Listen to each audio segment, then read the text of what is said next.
Hello, and welcome to Goodnight Flagstaff. I'm Heather Carrell, the librarian at Puente de Hoyo Elementary School. Thank you for tuning in to our community story time. You can find a new chapter from one of our favorite family-friendly books at 8 p.m. each weeknight on the Literacy Center's YouTube channel and on Crater Radio, a local online radio station. The previous chapter is replayed on Crater Radio each weeknight at about 7:30, just before the new chapter airs. You can also listen to all previous Goodnight Flagstaff recordings on YouTube. We are currently reading The Fellowship of the Ring by J.R.R. Tolkien. If you'd like to check it out to read along with us at home, it's available at the library. Check one out today with your Coconino County library card. Please email us if you'd like to join our team of readers and connect with your community through stories. All ages welcome. Our email is goodnightflagstaff@gmail.com. The last time we read together, years had passed since Bilbo's disappearance, and Frodo was approaching his 50th birthday, the same age Bilbo had gone on his adventure. Gandalf visited Frodo and told him all about Bilbo's ring, the one ring made for the evil Dark Lord of Mordor, who is still hunting it. How did this ring make it into the hands of simple hobbits? Long after, but still very long ago, there lived by the banks of the great river on the edge of Wallerland a clever-handed and quiet-footed little people. I guess they were of hobbit kind, akin to the fathers of the Stoors, for they loved the river and often swam in it or made little boats of reeds. There was among them a family of high repute, for it was large, wealthier than most, and it was ruled by a grandmother of the folk, stern and wise in old lore, such as they had. The most inquisitive and curious-minded of that family was called Schmeagol. He was interested in roots and beginnings. He dived into deep pools. He burrowed under trees and growing plants. He tunneled into green mounds, and he ceased to look up at the hilltops or the leaves on the trees or the flowers opening in the air. His head and his eyes were downward. He had a friend called Deagle, of similar sort, sharper-eyed, but not so quick and strong. On a time, they took a boat and went down to Gladden Fields, where there were great beds of iris and flowering reeds. There, Schmeagol got out and went nosing about the banks, but Deagle sat in the boat and fished. Suddenly, a great fish took his hook, and before he knew where he was dragged out and down into the water to the bottom. Then he let go of his line, for he thought he saw something shining in the riverbed, and, holding his breath, he grabbed at it.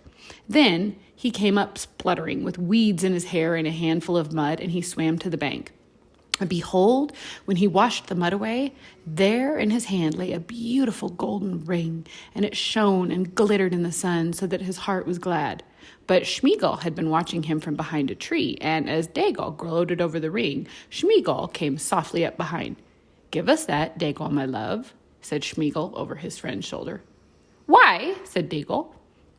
"Because it is my birthday, my love, and I want it," said Schmeagol. "I don't care," said Dagol. "I have given you a present already, more than I could afford. I found this, and I'm going to keep it." "Oh, you are indeed, my love," Schmeagol said, and he caught Dagol by the throat and strangled him because the gold looked so bright and beautiful. Then he put the ring on his finger. No one ever found out what had become of Dagol. He was murdered far from home, and his body was cunningly hidden. But Schmeagol returned alone, and he found that none of his family could see him when he was wearing the ring. He was very pleased with this discovery, and he concealed it, and he used it to find out secrets, and he put his knowledge to crooked and malicious uses. He became sharp-eyed and keen-eared for all that was hurtful. The ring had given him power according to his stature. It is not to be wondered at that he became very unpopular and was shunned when visible by his relations. They kicked him, he bit their feet. He took to thieving and going about muttering to himself and gurgling in his throat. So they called him Gollum and cursed him and told him to go far away, and his grandmother, desiring peace, expelled him from the family and turned him out of her hole. He wandered in loneliness, weeping a little for the hardness of the world, and he journeyed up the river till he came to a stream that flowed down from the mountains, and he went that way. He caught fish in deep pools with invisible fingers and ate them raw. One day it was very hot, and as he was bending over a pool, he felt a burning at the back of his head, and a dazzling light from the water pained his wet eyes. He wondered at it, for he had almost forgotten about the sun. Then for the last time, he looked up and shook his fist at her. But as he lowered his eyes, he saw far ahead the tops of the misty mountains, out of which the stream came. And he thought suddenly, it would be cool and shady under those mountains. The sun could not watch me there. The roots of those mountains must be roots indeed. There must be great secrets buried there, which have not been discovered since the beginning. So he journeyed by night up into the highlands, and he found a little cave out of which the dark stream ran. And he wormed his way like a maggot into the heart of the hills and vanished all out of knowledge. The ring went into the shadows with him, and even the maker, when his power had begun to grow again, could learn nothing of it. "Gollum!" cried Frodo. "Gollum? Do you mean that this is the very Gollum creature that Bilbo met? How loathsome!" "I think it is a sad story," said the wizard, "and it might have happened to others, even to some hobbits that I have known." "I can't believe that Gollum was connected with hobbits, however distantly," said Frodo with some heat. "What an abominable notion!" "It is true all the same," replied Gandalf. "About their origins at any rate, and I know more than hobbits do themselves. And even Bilbo's story suggests the kinship. There was a great deal in the background of their minds and memories that was very similar. They understood one another remarkably well, very much better than a hobbit would understand, say, a dwarf or an orc or even an elf. Think of the riddles they both knew, for one thing." "Yes," said Frodo, "though other folks besides Hobbit ask riddles, and of much the same sort. And hobbits don't cheat. Gollum meant to cheat all the time. He was trying just to put poor Bilbo off his guard, and I dare say it amused his wickedness to start a game which might end in providing him with an easy victim, but if he lost would not hurt him." "Only too true, I fear," said Gandalf. "But there was something else in it, I think, which you don't see yet. Even Gollum was not wholly ruined. He had proved tougher than even one of the wise would have guessed, as a hobbit might. There was a little corner of his mind that was still his own, and light came through it, as though a chink in the dark, light out of the past. It was actually pleasant, I think, to hear a kindly voice again, bring up memories of wind and trees and sun on the grass and such forgotten things. But that, of course, would only make the evil part of him angrier in the end, unless it could be conquered, unless it could be cured." Gandalf sighed. "Alas, there is little hope of that for him, yet not no hope. No, not though he possessed the ring so long, almost as far back as he can remember. For it was long since he had worn it much. In the black darkness it was seldom needed. Certainly he had never faded. He is thin and tough still. But the thing was eating up his mind, of course, and the torment had become almost unbearable. All the great secrets under the mountains had turned to be just empty night. There was nothing more to find, nothing worth doing, only nasty, furtive eating and resentful remembering. He was altogether wretched. He hated the dark and he hated light more. He hated everything, and the ring most of all. What do you mean?" said Frodo. "Surely the ring was his precious and the only thing he cared for? But if he hated it, why didn't he get rid of it or go away and leave it?" "You ought to begin to understand, Frodo, after all you have heard," said Gandalf. "He hated it and loved it, as he hated and loved himself. He could not get rid of it. He had no will left in the matter. A ring of power looks after itself, Frodo. It may slip off treacherously, but its keeper never abandons it. At most, he plays with the idea of handing it on to someone else's care, and that only at an early stage when it first begins to grip. But as far as I know, Bilbo alone in history has ever gone beyond playing and really done it. He needed all my help, too.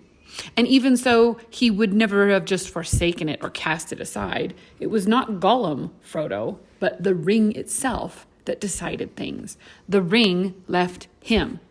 "What, just in time to meet Bilbo?" said Frodo. "Wouldn't an orc have suited it better?" "It is no laughing matter," said Gandalf. "Not for you. It was the strangest event in the whole history of the ring so far. Bilbo's arrival just at that time and putting it on his hand blindly in the dark. There was more than one power at work, Frodo. The ring was trying to get back to its master. It had slipped from Isildur's hand and betrayed him.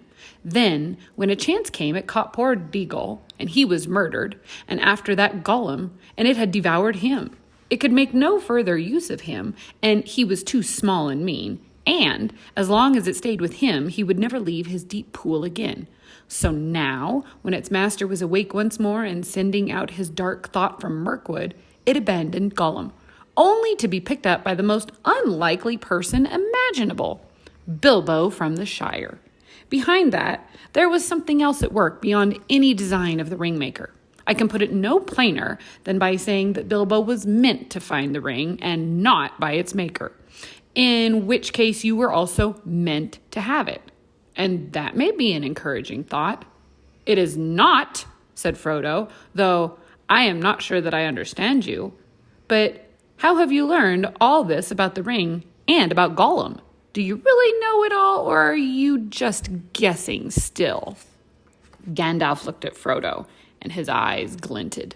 I know much, and I have learned much, he answered, but I am not going to give an account of all my doings to you.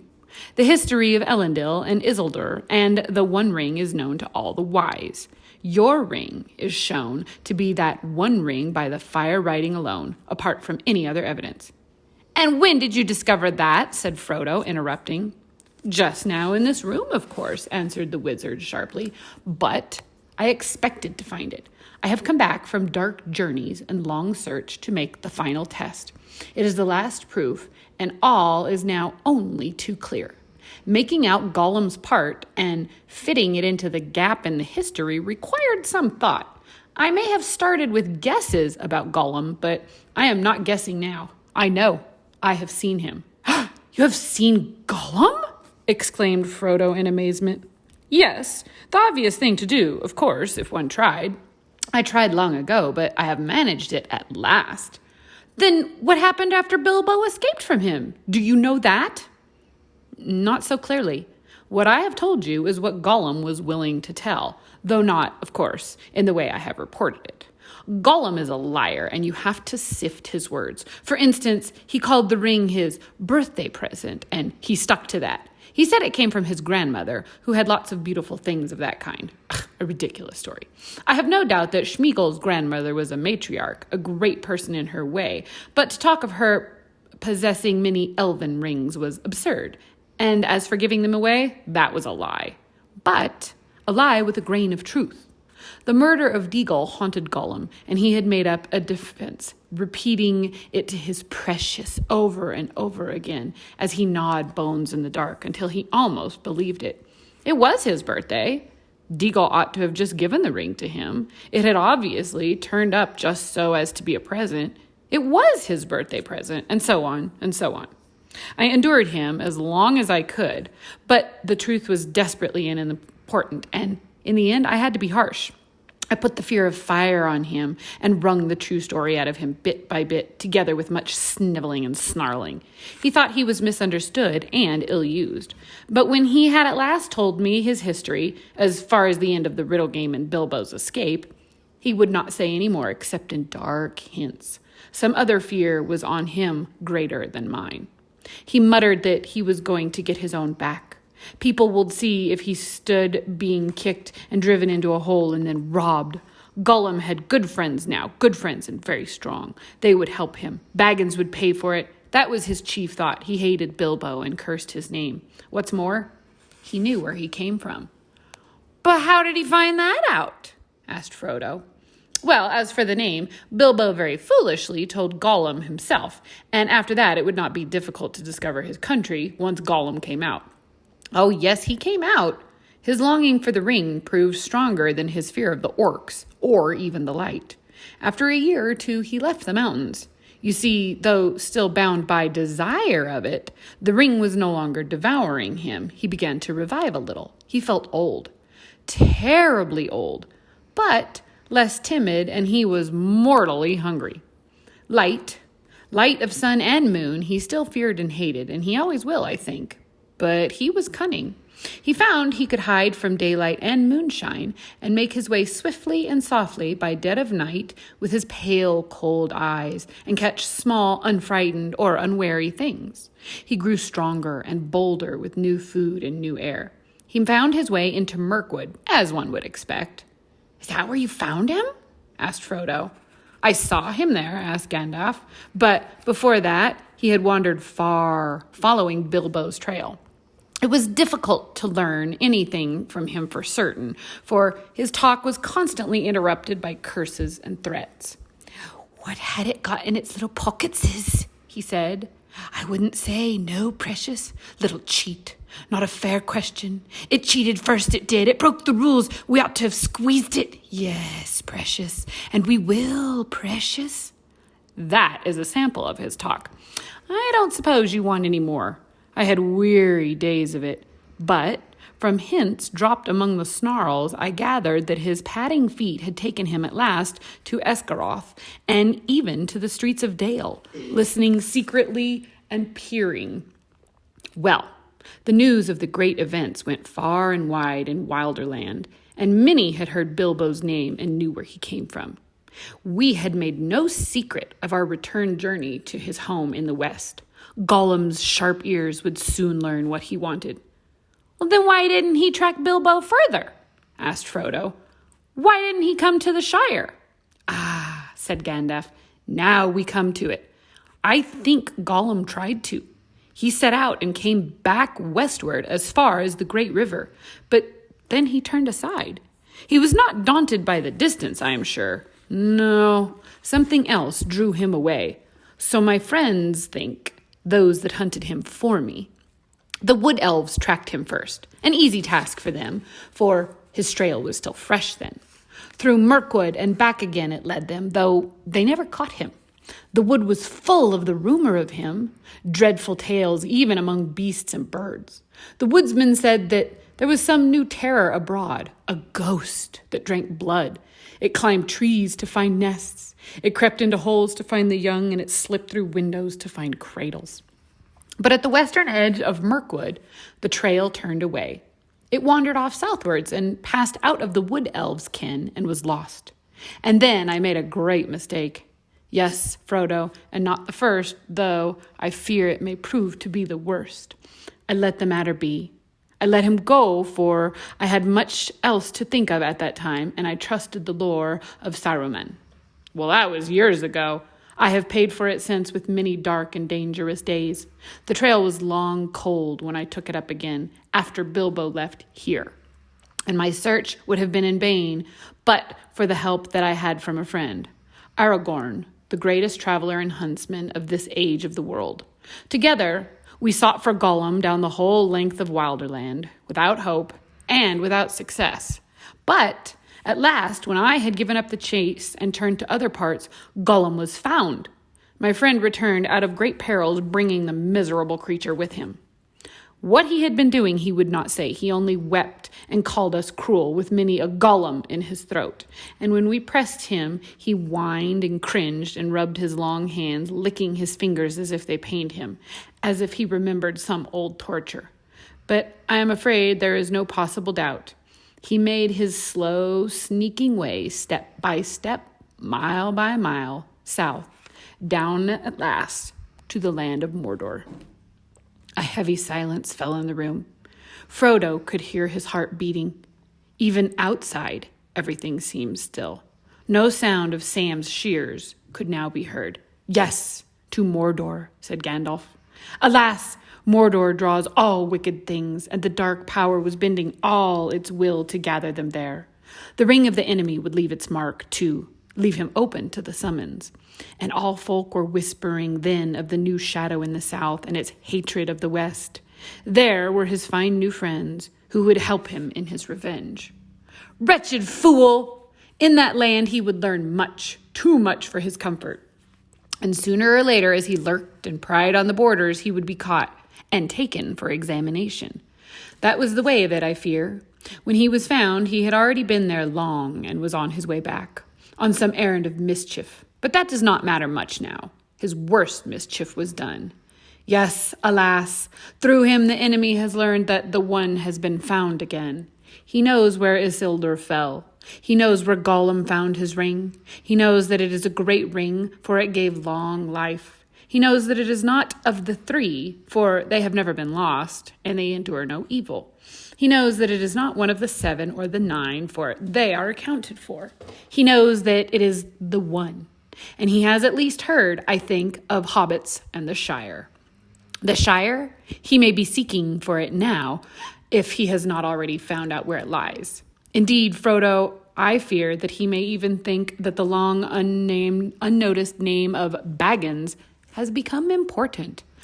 But this is terrible, cried Frodo. Far worse than the worst that I imagined from your hints and warnings. Oh, Gandalf, best of friends, what am I to do? For now, I am really afraid. What am I to do? What a pity that Bilbo did not stab that vile creature when he had a chance. Pity? It was pity that stayed his hand. Pity and mercy, not to strike without need. And he has been well rewarded, Frodo. Be sure that he took so little hurt from the evil and escaped in the end because he began his ownership of the ring so, with pity. I'm sorry, said Frodo, but I am frightened and I do not feel any pity for Gollum. You have not seen him, Gandalf broke in. No, and I don't want to, said Frodo. I can't understand you. Do you mean to say that you and the elves have let him live on after all those horrible deeds? Now, at any rate, he is bad as an orc and just an enemy. He deserves death. Deserves it? I dare say he does. Many that live deserve death, and some that die deserve life. Can you give it to them? Then do not be too eager to deal out death and judgment, for even the very wise cannot see all ends. I have not much hope that Gollum can be cured before he dies, but there is a chance of it, and he is bound up with the fate of the ring.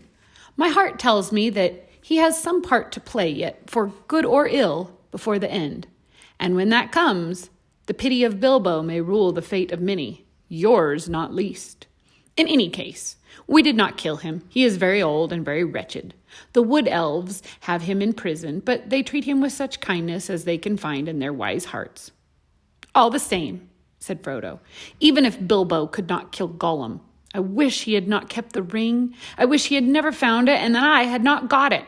Why did you let me keep it? Why didn't you make me throw it away or destroy it? Let you? Make you? Said the wizard. Haven't you been listening to all I have said? You're not thinking of what you're saying. But as for throwing it away, that was obviously wrong. These rings have a way of being found. In evil hands, it might have done great evil. Worst of all, it might have fallen into the hands of the enemy. Indeed, it certainly would, for this is the one, and he is exerting all his power to find it or draw it to himself. Of course, my dear Frodo, it was dangerous for you, and that has troubled me deeply. But there was so much at stake that I had to take some risk. Though even when I was far away, there was never a day when the Shire has not been guarded by watchful eyes. As long as you never used it, I did not think that the ring would have any lasting effect on you. Not for evil. Not at any rate for a very long time. And you must remember that 9 years ago, when I last saw you, I still knew little for certain. But why not destroy it? As you say, should have been done long ago, cried Frodo again. If you had warned me or even sent me a message, I would have done away with it. Would you? How would you do that? Have you ever tried? No, but I suppose one could hammer it or melt it. Try, said Gandalf. Try now. Frodo drew the ring out of his pocket again and looked at it. It now appeared plain and smooth, without mark or device that he could see. The gold looked very fair and pure, and Frodo thought how rich and beautiful was its color, how perfect was its roundness. It was an admirable thing and altogether precious. When he took it out, he had intended to fling it from him into the very hottest part of the fire. But he found now that he could not do so, not without a great struggle. He weighed the ring in his hand, hesitating and forcing himself to remember all that Gandalf had told him, and then with an effort of will, he made a movement as if to cast it away, but he found that he had put it back in his pocket. Gandalf laughed grimly. "You see? Already you too, Frodo, cannot easily let it go, nor will to damage it. And I could not make you, except by force, which would break your mind. But as for breaking the ring, force is useless. Even if you took it and struck it with a heavy sledgehammer, it would make no dent in it. It cannot be unmade by your hands, or by mine. Your small fire, of course, would not melt even ordinary gold. This ring has already passed through it unscathed and even unheated. But there is no smith's forge in this shire that could change it at all. Not even the anvils and furnaces of the dwarves could do that. It has been said that dragon fire could melt and consume the rings of power, but there is now not any dragon left on earth in which the old fire is hot enough, nor was there ever any dragon, not even Ankelgon the Black, who could have harmed the one ring, the ruling ring, for that was made by Sauron himself. There is only one way, to find the cracks of doom in the depths of Orodruin, the fire mountain, and cast the ring in there, if you really wish to destroy it, to put it beyond the grasp of the enemy forever." "I do really wish to destroy it," cried Frodo, to have it destroyed. "I am not made for perilous quests. I wish I had never seen the ring. Why did it come to me? Why was I chosen?" "Such questions cannot be answered," said Gandalf. "You may be sure that it was not for any merit that others do not possess, not for power or wisdom at any rate. But you have been chosen, and you must therefore use such strength and hearts and wits as you have. But I have so little of any of these things. You are wise and powerful. Will you not take the ring?" "No!" cried Gandalf, springing to his feet. "With that power, I should have power too great and terrible, and over me the ring would gain a power still greater and more deadly." His eyes flashed, and his face was lit by a fire within. "Do not tempt me, for I do not wish to become like the Dark Lord himself. Yet the way of the ring to my heart is by pity for weakness, and the desire of strength to do good. Do not tempt me. I dare not take it, not even to keep it safe, unused. The wish to wield it would be too great for my strength. I shall have such need of it. Great perils lie before me." He went to the window and drew aside the curtains and the shutters. Sunlight streamed back again into the room. Sam passed along the path outside whistling. "And now," said the wizard, turning back to Frodo, "the decision lies with you. But I will always help you." He laid his hand on Frodo's shoulder. "I will help you bear this burden as long as it is yours to bear. But we must do something.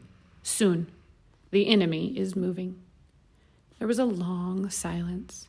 Gandalf sat down again and puffed at his pipe as if lost in thought. His eyes seemed closed, but under the lids he was watching Frodo intently. Frodo gazed fixedly at the red embers on the hearth until they filled all his vision, and he seemed to be looking down into profound wells of fire. He was thinking of the fabled cracks of doom and the terror of the fiery mountain. "Well," said Gandalf at last, "what are you thinking about? Have you decided what to do?" "No," answered Frodo, coming back to himself out of darkness and finding to his surprise that it was not dark and that out of the window he could see the sunlit garden. "Or perhaps, yes. As far as I understand what you have said, I suppose I must keep the ring and guard it, at least for the present, whatever it may do to me." "Whatever it may do, it will be slow to evil if you keep it with that purpose," said Gandalf. "I hope so," said Frodo, "but I hope that you may find some other better keeper soon. But in the meanwhile, it seems that I am a danger to all that live near me. I cannot keep the ring and stay here. I ought to leave Bag End, leave the Shire, leave everything and go away," he sighed. "I should like to save the Shire if I could, though there have been times when I thought the inhabitants too stupid and dull for words, and have felt that an earthquake or an invasion of dragons might be good for them. But I don't feel like that now. I feel that as long as the Shire lies behind, safe and comfortable, I shall find wandering more bearable. I shall know that somewhere there is a firm foothold, even if my feet cannot stand there again." Of course, I have sometimes thought of going away, but I imagined that as kind of a holiday, a series of adventures like Bilbo's, or better, ending in peace. But this would mean exile, a flight from danger into danger, drawing it after me. And I suppose I must go alone if I am to do that and save the Shire. But I feel very small and very uprooted and, well, desperate. The enemy is so strong and terrible. He did not tell Gandalf, but as he was speaking, a great desire to follow Bilbo flamed up in his heart. To follow Bilbo and even perhaps to find him again. It was so strong that it overcame his fear. He could almost have run out of there and then down the road without his hat, as Bilbo had done on a similar morning long ago. "My dear Frodo!" exclaimed Gandalf. "Hobbits really are amazing creatures, as I have said before. You can learn all that there is to know about their ways in a month, and yet after 100 years they can still surprise you at a pinch. I hardly expected to get such an answer, not even from you. But Bilbo made no mistake in choosing his heir, though he little thought how important it would prove. I'm afraid you are right. The ring will not be able to stay hidden in the Shire much longer, and for your own sake, as well as others, you will have to go and leave the name of Baggins behind you. That name will not be safe to have outside the Shire or in the wild. I will give you a traveling name now. When you go as Mr. Underhill. But I don't think you need go alone. Not if you know of anyone you can trust and who would be willing to go by your side, and that you would be willing to take into unknown perils. But if you look for a companion, be careful in choosing, and be careful of what you say, even to your closest friend. The enemy has many spies and many ways of hearing." Suddenly, he stopped as if listening. Frodo became aware that all was very quiet, inside and outside. Gandalf crept to one side of the window. Then with a dart, he sprang to the sill and thrust a long arm out and downwards. There was a squawk, and up came Sam Gamgee's curly head, hauled by one ear. "Well, well, bless my beard," said Gandalf. "Sam Gamgee, is it? Now, what may you be doing?" "Lord bless you, Mr. Gandalf, sir," said Sam. "Nothing. Leastways, I was just trimming the grass border under the window, if you follow me." He picked up his shears and exhibited them as evidence. "I don't," said Gandalf grimly. "It is some time since I've last heard the sound of your shears. How long have you been eavesdropping?" "Eavesdropping, sir? I don't follow you, begging your pardon. There ain't no eaves at Bag End, and that's a fact." "Don't be a fool. What have you heard, and why did you listen?" Gandalf's eyes flashed and his brows struck out like bristles. "Mr. Frodo, sir!" cried Sam, quaking. "Don't let him hurt me, sir. Don't let him turn me into anything unnatural. My old dad would take on so. I meant no harm. On my honor, sir." "He won't hurt you," said Frodo, hardly able to keep from laughing, although he was himself startled and rather puzzled. "He knows, as well as I do, that you mean no harm, but just you up and answer his questions right away." "Well, sir," said Sam, dithering a little, "I heard a deal that I don't rightly understand about an enemy and rings and Mr. Bilbo, sir, and dragons and a fiery mountain and elves, sir. I listened because I couldn't help myself, if you know what I mean. Lord bless me, sir, but I do love tales of that sort, and I believe them too, whatever Ted may say. Elves, sir, I would dearly love to see them. Couldn't you take me to see elves, sir, when you go?" Suddenly Gandalf laughed. "Come inside," he shouted, and putting out both his arms, he lifted the astonished Sam, shears, grass clippings and all, right through the window, and stood him on the floor. "Take you to see elves, eh?" he said, eyeing Sam closely, but with a smile flickering on his face. "So you heard that Mr. Frodo is going away?" "I did, sir, and that's why I choked, which you heard seemingly. I tried not to, sir, but it burst out of me. I was so upset." "It can't be helped, Sam," said Frodo sadly. He had suddenly realized that flying from the Shire would mean more painful partings than merely saying farewell to the familiar comforts of Bag End. "I shall have to go, but," and here he looked hard at Sam, "if you really care about me, you will keep that dead secret. See? If you don't, if you even breathe a word of what you've heard here, then I hope Gandalf will turn you into a spotted toad and fill the garden full of grass snakes." Sam fell on his knees. trembling. "Get up, Sam," said Gandalf. "I have thought of something better than that. Something to shut your mouth and punish you properly for listening. You shall go away with Mr. Frodo." "Me, sir?" cried Sam, springing up like a dog invited for a walk. "Me go and see elves and all? Hooray!" he shouted, and then promptly burst into tears. Thank you for tuning in. Join us next time for the next part of Chapter 2 of The Fellowship of the Ring. Good night, Flagstaff.